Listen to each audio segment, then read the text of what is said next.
इस कहानी में दिखाया गया है कि एक औरत जो अपने पति से कहती है कि मुझे कोई घर में काम वाली चाहिए, क्योंकि घर में परेशान हो जाती हूँ। कोई ना कोई घर में काम वाली होगी तो काम में मन लगा रहेगा। तभी हम देखते हैं उसका ससुर और जावेद आता है। जावेद कहता है कि कोई बात नहीं, ये काम वाली मेरी नज़र में है, अगर आप चाहो तो मैं उसको बुला देता हूँ। तो उसका पति कहता है ठीक है, बुला देना। तो इतना सुन के जावेद कहता है मैं कल ही उससे बात करता हूँ, वो आपके यहाँ आ जाएगी काम करने के लिए। तो वो मान जाते हैं। तो कहते हैं कि ठीक है, इससे तुम्हारा भी टाइम पास हो जाएगा और हमें काम वाली कोई मिल जाएगी। दूसरे दिन सुबह वो काम वाली आती है और काम वाली आके कहती है कि मुझे ऐसे उसने भेजा है और पूछा है कि आपके यहाँ काम की ज़रूरत है।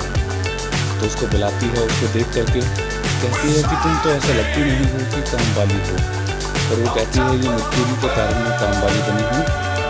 मेरे पति जो थे वो एक ठेकेदार थे जिनका भी देहांत हो गया है, अब मजबूरीवश मुझे काम करना पड़ रहा है।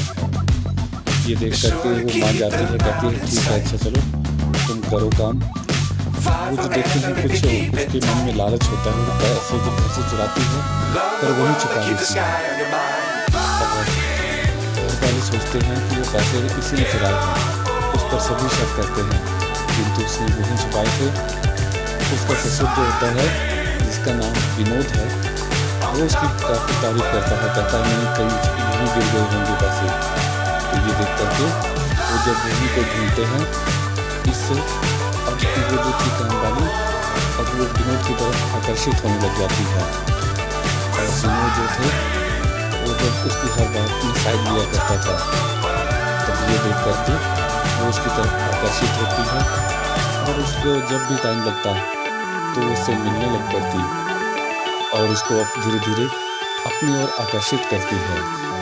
तब जो देखते हैं विनोद का बेटा जो था रोज़ ऑफिस चला जाता और वो काम वाली सज धज के धीरे धीरे ख्वाब लेने लगती है कि अब जो हूँ मैं जो हूँ मालकिन बन चुकी हूँ इस घर की।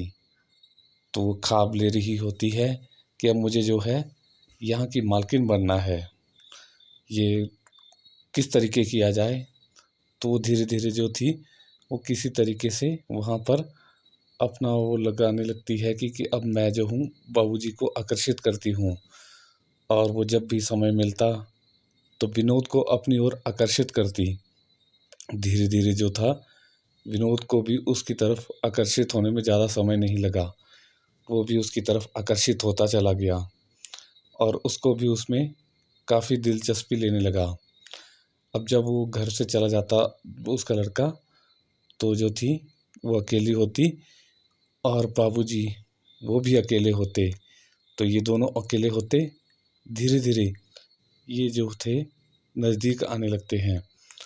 तो जब से उन्होंने पैसे ढूंढे थे, वो उसकी मदद की थी, तब से जो था वो जो थी विनोद की तरफ ज़्यादा ही आकर्षित हो रही थी, क्योंकि सभी उस पर शक कर रहे थे, सभी उसको भला बुरा कह रहे थे, किंतु उसने कहा ये पैसे तो मैंने नहीं चुराए हैं। अब जब बाबूजी भी साथ दे रहे थे तो चलो उसको इतना था कि अब मेरे साथ हौसला है कि जो है बाबूजी मेरा साथ दे रहे हैं। तो फिर बाबूजी को धन्यवाद देती है, कभी किस बहाने बाबूजी के कमरे में चली जाती। तो फिर वो उनके कमरे में जाने लगती और बहाने से उनको मिलने लगती। पर ये बात जो थी उनकी बहू जो थी वो नोटिस कर रही थी और वो जो थी उनको काफ़ी बार तर्क करने की कोशिश करती, पर वो कुछ बोलती नहीं। एक दिन वो कहती है बाबूजी मेरी कमर में दर्द हो रहा है, क्योंकि घर पे कोई नहीं था। तो अपने कमर दर्द का बहाना लगा करके उनसे कहती है, तो वो डॉक्टर को लाने को कहते हैं। वो कहती है नहीं कोई बात नहीं, अगर कोई नहीं है घर पे तो आप ही मलहम लगा दीजिए, मुझे अंदर तक ले चलिए। तो विनोद जो था उसको पकड़ करके अंदर की तरफ ले जाता है। अब अंदर ले जाता है तो पहले तो वो शर्म करता है, तो कहती है शर्म किस बात की कर रहे हैं, शायद आपको पहले जो था आपने इतने दिन से किसी लड़की को हाथ नहीं लगाया है। ये देख करके वो भी देखता है ये मेरे साथ काफ़ी फ्रेंडली बात कर रही है, तो धीरे धीरे उसकी शर्म जो थी वो दूर होने लगती है अब वो जो था उसमें काफ़ी दिलचस्पी ले रहा था और उसको वो भी कहीं ना कहीं वो अच्छी लग रही थी। धीरे धीरे वो नज़दीक आने लग जाते हैं। तो जब वो उसके कमरे में आ जाती है तो कमरे में आता देख करके वो पहले तो डर जाता है कि कोई देख लेगा, पर वो बोलती है कि मैंने दरवाजे बंद कर दिए हैं सारे, अब कोई नहीं आएगा। ये देख करके वो जब एक साथ सोए थे तो उसकी बहू दरवाज़ा खटकाती है, कहती है कि मेरा दरवाज़ा किसी ने बंद कर दिया है। तो कहती है पता नहीं, मैं भी अंदर सो रही थी और ये मेरा भी दरवाज़ा बंद था, बाबूजी के कमरे का भी दरवाज़ा बंद है, हो सकता है कोई चोर आया हो। तो ये देख करके वो कहते हैं कि चलो हमें पुलिस में बताना चाहिए, किंतु वो दोनों मना कर देते हैं कि अगर पुलिस में बताएंगे घर में कोई चोरी नहीं हुई है तो क्यों पुलिस के चक्कर में पड़ना, फिर बहुत लंबा झंझट पड़ेगा। ये देख करके वो भी मान जाता है और कहता है कि ठीक है, पुलिस का चक्कर रहने दो। तो ये देख करके वो भी ज़्यादा इंटरेस्ट नहीं लेते कि चलो कोई बात नहीं, घर में कोई चोरी तो नहीं हुई, हम क्यों पुलिस के चक्कर में पड़े। किंतु उसको हर बार जो था उस नौकरानी पर, बिंदिया पर शक रहता कि ये जो है ज़रूर कुछ गड़बड़ कर रही है और वो कुछ ना कुछ बहाने से बताता, मगर किंतु बाबूजी भी उसकी साइड ले रहे थे, पर वो अकेली इतना ज़्यादा वो समझ नहीं पा रही थी कि क्या बात है।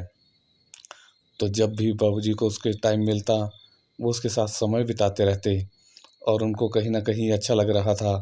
जब भी वो अकेली होती घर पे, क्योंकि लड़का उनका काम पे जाता था, तो उसके साथ जो थे हर वक्त समय बिताते रहते, किसी न किसी बहाने वो मिलने लगते। एक दिन वो जिद करती है कि आप जो है मेरी मांग में सिंदूर भर दीजिए। तो सिंदूर भरने के लिए वो तैयार हो जाता है और वो उसकी मांग में सिंदूर भर देता है। जब सिंदूर भर देता है तो वो सिंदूर लगा करके ऐसे ही घूम रही होती है। तो उसकी बहू जो होती है विनोद की, वो उसकी बहू की नज़र जब सिंदूर पर पड़ती है तो उससे पूछती है कि ये तुम्हारे सिंदूर कहाँ से आया, क्योंकि तुमने तो कहा था कि मैं विधवा हूँ, तो ये सिंदूर कैसे आया। जब वो भी देखती है कि ये सिंदूर का इसको कैसे पता चला, उसको इतना ध्यान नहीं रहता, तो बहाना बनाती है कि आज जो है मेरे पति की जो है आज जन्मदिन था, तो उसकी याद में मैंने ये सिंदूर लगा लिया। ये देख करके उसको हर बात पर उसकी शक होता है, किंतु उसका पति बार बार उसको मना करता है कि तुम ऐसे ही हर बात पर शक मत किया करो। वो कहती है मुझे कि ये बिंदिया की कुछ हरकतें ठीक नहीं लग रही हैं, ज़रूर कुछ गड़बड़ है। किंतु उसका पति जो है वो टाल जाता है और बिंदिया और विनोद जो थे रोज़ मिलने लगते हैं। बिंदिया चाहती थी कि वो हमें देख ले कोई ना कोई, ताकि हम इस बात को आगे बढ़ा सकें। वो भी उससे कहती है तो वो भी मान जाता है विनोद, कहता है ठीक है, समय आने पर हम बता देंगे सबको। तभी जावेद जो आता है और वो बोलता है तुम यहाँ पे इसके साथ क्या कर रही थी। तो धीरे धीरे फिर उसके साथ जाती है और बोलती नहीं, वो मुझे अपनी बेटी मानते हैं, मैं तो तुमसे प्यार करती हूँ। तो वो कहता है नहीं, मैंने जो देखा क्या वो गलत था। वो कहती है हाँ वो गलत था, क्योंकि जब तुम आए तो वो मुझे बेटी बना करके कह रहे थे कि मैं जो हूँ तुम्हारे बच्चों की फीस वगैरह भर दूंगा।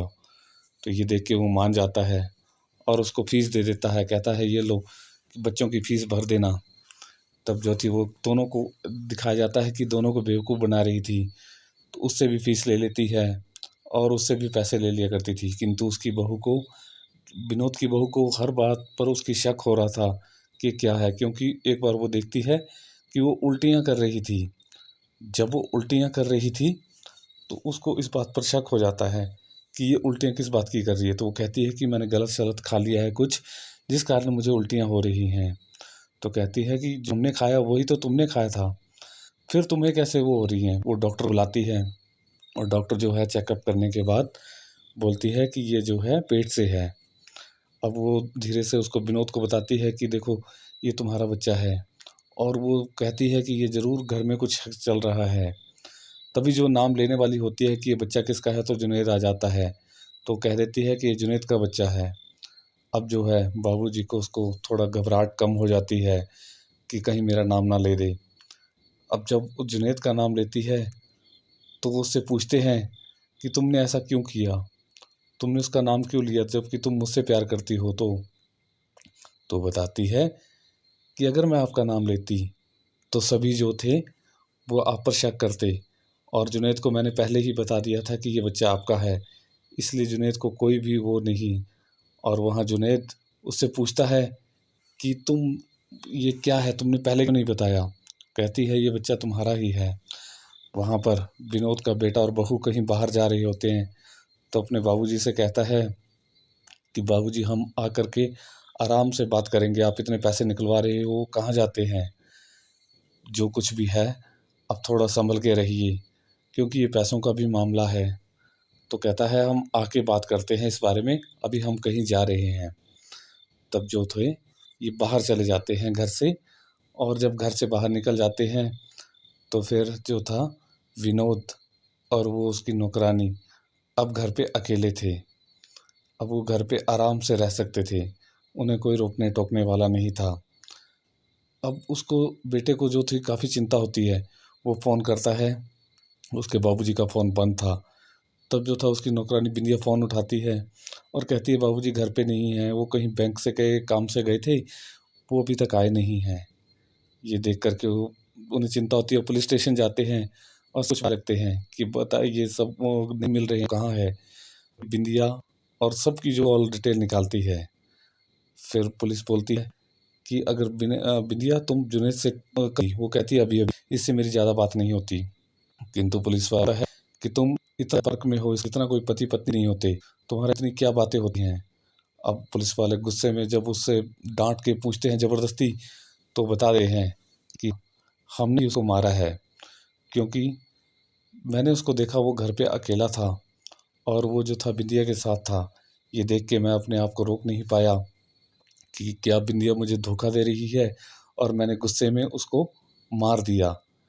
अब ये जब बताता है तो उसके बेटे और बहू को बहुत शौक लगता है कि किस तरीके से हमारे बाबूजी को उन्होंने क्यों और किस लिए मारा। अब उसको सब कुछ याद आने लगा, अपने पुराए हुए बल, और जो थी उन्हों को पकड़ ली है बिंदिया और जुनैद को। पर बिंदिया कहती है कि मैंने नहीं, ये सिर्फ इसने मारा है, मैंने तो सिर्फ उसकी लाश ठिकाने लगाने में उसकी मदद की। तब जो था पुलिस कहती है कि तुमने अगर बेशक लाश लगाने में ठिकाने लगाने में मदद की थी, पर तुम भी बराबर की गुनहगार हो, तुम भी कम नहीं हो। फिर उनको पकड़ लेते हैं।